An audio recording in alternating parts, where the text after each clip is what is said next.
जानि सुअवसर सिय तब पठई जनक बुलावा। चतुर सखी सुंदरी सकल सादर चलिले वाय। सियावर रामचंद्र की जय। तब अच्छा अवसर जानकर जनक जी ने सीता को बुला भेजा और सब चतुर सखियां जो सुंदर भी है ये जानकी जी को आदर से लिवा चली। सिया शोभा नहीं जाई बखानी जगदम्बिका रूप गुण खानी। उपमा सकल मोहि लघु लागी प्रकृत नारी संग अनुरागी। जानकी जी की शोभा बखानी नहीं जाती। जगत की माता रूप गुण की खान है। गोसाई तुलसीदास जी कहते हैं मुझको सब उपमा छोटी लगती है क्योंकि ये प्रकृत स्त्रियों के अंगों में अनुराग किए हैं। अर्थात कवियों ने वह साधारण स्त्रियों को दी है। सियबरनी जेहि उपमा देई कुकबी कहाए अजस को लेई। जो पट तरियतिया समसिया जगयस जुवती कहाँ कमनिया। सीता के वर्ण में उस उपमा को देखकर अधम कवि नाम कहाकर कवन अपजस लें।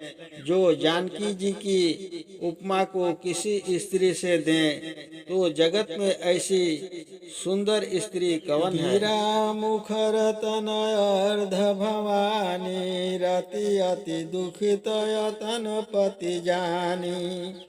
विष बारुणी बंधु प्रिय जेहि कहिए रामासम किमि बय देहि। सरस्वती मुखर अर्थात बहुत बोलने से दोष युक्त है। भवानी को अर्धांगता दोष है और रति काम की स्त्री अति दुखित है क्योंकि उसका पति अंग रहित है अथ वियोगिनी है। जिन लक्ष्मी के विष और मदिरा दोनों प्यारे भ्राता हैं उनके समान जानकी जी को कैसे कहें। समुद्र से विष बारुणी और लक्ष्मी निकली है और जहाँ लक्ष्मी होती है वहाँ मादक द्रव्य स्वयं आ जाते हैं। यदि कोई तर्क करे कि स्त्री लिंग होने से बारुणी बंधु नहीं हो सकती तो यह अर्थ है कि जिस लक्ष्मी का विष बंधु है जिससे बारुणी प्रिय है उसको सीता जी के समान कैसे कहें। अथवा बारुणी का प्रिय बंधु विष जिसको प्यारा है उस लक्ष्मी के समान जानकी जी को कैसे कहें। जो छवि सुधा पायो निधि होई परम रूपमय कछप सोई। शोभरजु मंदर सिंगारू मथे पाणी पंकज निज मारू। जो छवि सुधा का समुद्र हो और उसमें परम रूप कच्छप हो। शोभा की रज्जु अर्थात रस्सी हो और सिंगार मंदर पर्वत मथानी हो और काम अपने कर कमलों से मथे। यही विधि उपजे लक्ष्मी जब सुंदरता मुख मूल। तदपि सकोचत समित कवि कहि सिया समतुल। सियावर रामचंद्र की जय। इस प्रकार से जब लक्ष्मी सुंदरता और सुख की मूल उपजे तो भी सीता जी को लक्ष्मी के समान कहने में अर्थात सीता जी को उपमेय के स्थान में और उस लक्ष्मी को उपमा के स्थान में रखने से कवि को संकोच होता है। चली संगले सखी सयानी गावत गीत मनोहर बानी। सो नवल तनु सुंदर सारी जगत जननी अतुलित छवि भारी। सभा के रीति जानने वाली चतुर सखी जानकी जी को संग लेकर चली और मनोहर वाणी से गीत गाने लगी। नवल अर्थात नवीन शरीर पर सुंदर शरीर शोभित है और जगत की माता अतुलित छवि से भरी है। यहाँ चौपाई के एक कल्प में श्रृंगार रस और दूसरे में शांत रस है। इसको विरोधाभास कहते हैं। भूषण सकल सुदेश सुहाए, अंग अंग रचि सखिन बनाए। रंग भूमि जब सिय पगुधारी, देखी रूप मोहे नर नारी। सब गहने जो रंभादिक के अंग काल देश में पड़कर दुबले हो गए थे, ये श्री जानकी जी के अंग सुदेश में आकर मोटे हो गए और अंग से शोभा को प्राप्त हुए।